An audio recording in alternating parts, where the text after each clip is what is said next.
De las personas que yo admiro, yo digo que es el ser humano que yo más admiro en mi vida, es a mi papá. Ya no era el plástico, con guado el plástico, sino que ya teníamos un local. A partir de ahí, las cosas comenzaron a mejorar. Había varias personas que me comenzaron a decir, Jimmy, esa longaniza que usted hace, los chorizos que usted hace son muy buenos. Usted haría plata con un negocio así, hermano. Entró mi ex socio y me dice, ¿sabe qué nombre es muy bueno para ese negocio, para ese emprendimiento? Señor Longaniza. Este episodio está patrocinado por la Alcaldía de Pitalito. De las personas que yo admiro, yo digo que es el ser humano que yo más admiro en mi vida, es a mi papá. Es una persona que una imaginación, él miraba oportunidades, se daba cuenta de lo que podía servir en un negocio, él ha sido muy comerciante y tal vez muchas personas no lo veían. ¿Por qué se lo digo? Porque resulta que el señor Longaniza, o mejor, el tema de la charcutería inició fue con él porque nadie se le ocurrió inicialmente en el barrio La Ramonilla, donde nosotros somos originarios. Aquí en Pitalito. Aquí en Pitalito, Sí, claro señor. que sí. Fuimos areperos, Ajá. comenzamos con el tema de las arepas, porque a nadie se les ocurría el tema de las arepas, por ejemplo, en la noche, después de las 6 de la tarde, 7 de la noche, las arepas calienticas para la cena. Entonces mi papá hacía choricitos, entonces la gente iba y se comía la arepita calientica con el chorizo. Y cuando yo llegaba con una bandeja llena de arepas crudas, mi papá estaba en el asador, ya me tocaba devolverme con otra bandeja vacía hasta la casa a llevar nuevamente. Porque ya se habían vendido las otras. Ya se habían vendido las otras, o sea, y yo admiraba a mi papá por eso. Él veía la oportunidad donde otros no la veían. Exacto, sí señor. Mi papá fue constructor también. Ajá. Hubo un momento donde el tema de la construcción estaba difícil. Cuando miré un señor vendiendo en un termo de estos de icopor, vendiendo bolsitas de jugo. A la bolsita que venden normalita, la llenaba de jugo y la amarraba y a 200 pesos, es que el que estaba vendiendo y el que promovía eso era mi papá. Los compañeros comenzaron a darse cuenta de que el que vendía los jugos era mi papá. Y pues comienza el tema de, en ese entonces nos llamaba bullying, la montadera, el boleo y todo eso. Sí. Uy, que el señor Hugo, sí. Entonces era lleno de guaduales, sacar raíces de guadua y a partir de ahí se han hecho, y los tenemos en la casa paterna, un cocodrilo. Se hizo una tortuga así bonita y que parecía casi real. Tanto así que con esa tortuga una vez nos pusimos a vender la rifa, a rifarla en el colegio. No vamos a vender solo arepas, vamos a comenzar a vender el salchichón. El salchichón y se partía las rodajas y Sí, el salchichón. el que venden en tienda. Y se hacía una especie como de hamburguesita entre una arepita aquí, el salchichón y otra arepita abajo. Y valía 500 pesos en ese entonces. Y se vendía una cosa de locos. Luego venía el más exigente que ya no quería salchichón, sino que quería choricito. Entonces mi papá también hacía los choricitos. Llegó un momento donde las arepas comenzó a dejarse a un lado por el tema de rentabilidad, daba mejor margen de rentabilidad el tema de los chorizos. Entonces, otra idea de mi papá dijo, vámonos y nos montamos un puesto arriba en la avenida. Yo prendía el carbón mientras mi papá llegaba. Yo no le voy a negar algo. A mí me daba ¡Ay, pena. otra vez! Sí, claro. Y a pesar de Claro, que... Sí, ¿usted cuántos años tenía? no, yo era un pelado de 16 años. O sea, uno lo mira así como un poco más maduro ahorita, Claro. pero en ese entonces no. O sea, a mí no me gustaba, pero yo no le decía nada a mi papá. No le podía decir, pues porque mi papá siempre ha sido de un carácter templadito y para evitarse un regaño. Pero entonces yo lo hacía. Una vez hizo un viento grandísimo, o sea, nos llevó el toldo y nos tumba el asador. Que ahora es gracioso, pero en el momento no. No, no, para nada. Mire que uno berría ahorita, pero en el momento no lo fue. Hombre, y comenzó a dar fruto la idea de mi papá. Se comenzó a vender, la gente comenzó a conocerlo. La señora del frente, en la casa, nos dio la oportunidad de abrir un espacio ahí. Y ya ahí nos pudimos entrar para no mojarnos, porque es que en el punto inicial nos mojábamos, Claro. El tema del sol era una dificultad completa. Y ya las cosas mejoraron un poco. Mejoraron tanto así que ya pudimos colocar un par de sillitas Rimax, comenzamos a coger mucha más clientela, ya nos damos a conocer, nos comenzamos a formar como un punto de referencia, el señor de los chorizos. O sea que ya Tanto las así- arepas pararon. Sí, no, las arepas quedó en el pasado. El tema era mucho más rentable vender los chorizos. Fue tanto así el éxito que se vendió la casa de abajo de la Rabonilla, se vendió Sí. la casa que teníamos propiedad y con las utilidades del negocio se dio la oportunidad de comprar el lote enseguida, o sea, un lote, y a partir de ahí mi papá llegó y construyó en Guadua, sacamos Guadua, construimos el local, ya un local establecido, el asador, 6 mesitas, 6 mesas, pero ya con zinc. Ya no era el plástico, con guado el plástico, sino que ya teníamos un local. Y ahí inició Choricería El Buen Gusto. A partir de ahí, las cosas comenzaron a mejorar. Entonces, mi madrastra hacía parte del tema de las mesas, yo hacía parte de las mesas, pero yo también preparaba en las horas de la mañana. Y estaba ahí, aprendiendo. Exacto, es que ahí fue donde comenzó el conocimiento mío de parte de la charcutería. A pesar de que estaba ahí, no me gustaba lo que hacía. Yo quiero aclarar algo, no lo digo ahorita, no lo digo desde mi punto de vista ahora, un hombre ya de 36 años, no, lo digo desde el momento, desde ese muchacho de 15, 14, 15 años que no se sentía cómodo. Y tal vez muchos pelados me pueden entender. Claro. Sí. Habían compañeros del colegio que estaban en el SENA, habían compañeros del colegio que estaban en la universidad. Claro. Y mire para dónde va la historia, todo arranca a partir de la arepa. Y mire a dónde vamos a llegar. Ya mi papá comenzó a pagarme un sueldo. Yo me ganaba 200.000 al mes. Ya quise tener novia. Sí. Ya llegó el tema de la novia. Pero entonces resulta que no podía compartir con mi novia el domingo, que era el día de la novia, porque resulta que el domingo es el día que más se vende. Es el día más fuerte. Exacto. Entonces yo el domingo no me podía ir con mi novia porque el domingo tenía que trabajar. Entonces mi papá decía, saquemos el martes, y resulta que el martes mi novia estaba estudiando, entonces yo tampoco podía verla. Entonces perdí la novia. Me quedé sin novia por eso. Eso fue frustrante. Llegó otro que sí la visitaba el domingo. Exacto. En el 2012 tomé una decisión drástica en mi vida. Salió una oportunidad en el SENA, en el Tecnoparque Yamboró, de ser auxiliar. El auxiliar es el todero, el que le toca hacer de todo, el que el baño se tapa y me tocaba ir a destaparlo, me tocaba de yerbar, tocaba guadañar, pero yo estaba dispuesto con tal de irme de ahí. Y con todo el miedo del mundo, lo pensé como una semana, con todo el miedo del mundo, le dije a mi papá, lo que pasa es que yo necesito decirle algo. Me dijo, hágale hermano que nadie es indispensable en la vida, pero a mí esas palabras a mí me marcaron. Y sí, me tocaba solearme. En la casa no me asoleaba. Me tocaba comprar el almuerzo. Me mojaba cuando llovía. Estaba amando de otra persona. Y que a veces era... Pero no fue todo malo. El SENA me abrió la mente. Pelados de 20, 22 años, 23 años, la edad que yo tenía.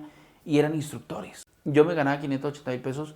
Y resulta que habían pelados de mi misma edad que se ganaban 2 millones, 1.800.000. ¿Por qué se los ganaban? Porque eran instructores. ¿Y por qué eran instructores? Porque habían estudiado. Y yo dije... Ahí está la clave. Y me inscribo en un tecnólogo que se llama Tecnólogo en Producción Agropecuaria. Que yo jamás he sido agropecuario. Claro. Yo nunca fui agropecuario, pero me gustó. Entonces, a punta de trabajo y hacía trabajos en las noches y a punta de, digámoslo así, de esfuerzo extra, pues comencé a trabajar y fui tecnólogo. Yo siempre fui una persona como muy acomedida, como muy metiche, digámoslo así. Sí, acomedido, ¿no? y por ejemplo me iba para la parte de biofábrica, donde fabrican los compostajes, el abono orgánico y todo ese tema. Y había una ingeniera allá y yo le dije así, ingeniera, mire que en tal parte hay materia orgánica, se la traigo. Me iba con una cartilla, le traía. El SENA dice aprender haciendo. Sí. Y el hacerlo uno va cogiendo experiencia, y va aprendiendo. Y la ingeniera luego me recomendó, allá en el almacén de Café faltó una persona, y la ingeniera le dijo al esposo, mire que en el Tecnoparque Yamboró hay un pelado, se llama Jimmy, y el chino es muy bueno. ¿Por qué no se lo trae para que le ayude en Cadefibila? Y mientras tanto su papá continuaba con... Mi papá continuaba con el tema de los chorizos en la choricería El Buen Gusto. Claro. Bueno. ¿Cómo se sentía hasta ese momento, Jimmy?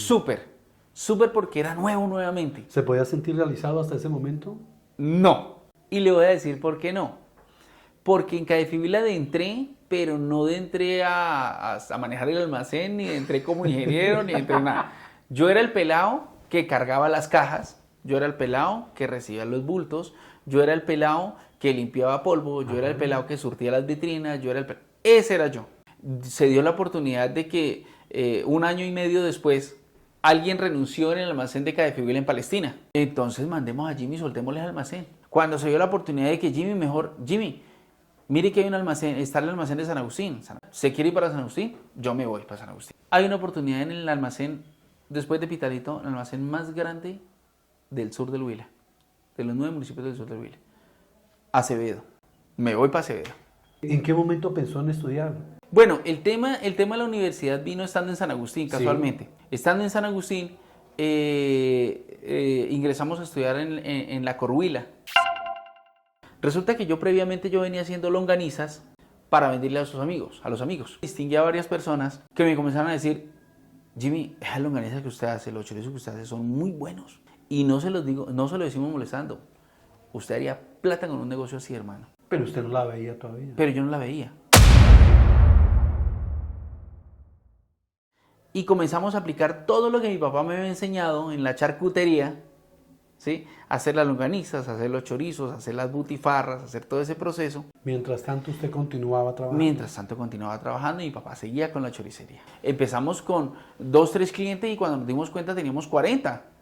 ¿Para los fines de semana? Para los fines de semana. El producto estaba rotando, nos estábamos dando a conocer. Ya comenzamos en ese momento no al mirarlo como una alternativa, sino que mirarlo como una visión de negocio, como un posible emprendimiento en ese momento. Estaba muy parejo, pero entonces hicimos algo que yo considero que fue algo muy inteligente, lo hicimos con mi esposa, fue comenzar a surtirnos en maquinaria. La cosa comenzó a funcionar mejor porque ya estábamos comenzando a producir industrialmente. Entonces luego nos compramos la maquinita, la máquina de empacar al vacío. Entonces el producto sigue siendo artesanal, pero con un impacto industrial. ¿Para qué? Para poder incursionar en las grandes ligas. Entró mi ex socio y me dice, ¿sabe qué nombre es muy bueno para ese negocio, para ese emprendimiento? Señor Longaniza. Y usted... Y yo la escogí. Ahí fue. ¿Hasta ese momento hay gente que dice el señor Longaniza? Sí, claro. Sí, claro. A mí, mucha gente que no sabe que yo soy Jimmy, llega y me dice señor Longaniza. Allá está el señor Longaniza. Sí, exacto. Allá está el señor Longaniza. También adquirimos lo que es el registro sanitario INVIMA. También llegaron los sellos del Ministerio de Salud. Llegó lo del tema de la tabla nutricional. Comenzamos a hacer, digámoslo así, comenzamos a acomodarnos al mercado. A darnos cuenta de que ya no éramos un emprendimiento, de que ya no éramos una alternativa, sino que queríamos generar una marca. ¿Será que ya es el momento? ¿Será que ya podemos arrancar? Pero el miedo, teníamos un sueldo fijo en Cadefibila, claro, muy bueno, hay por una cierto. tranquilidad económica. Una tranquilidad económica. Diciembre de 2024, cerramos los ojos y mandé la carta al gerente. ¿Qué papel jugó su esposa dentro del señor Longaniza hasta este punto de la historia donde vamos? Esa mujer es una berraca. O sea, yo digo que yo soy y señor Longaniza es lo que es porque ella ha estado ahí. Yo solo nunca hubiera podido con esto. Nuestros productos de estrella son 3, pero estamos incursionando más. Nosotros somos muy fuertes en el tema de las longanizas.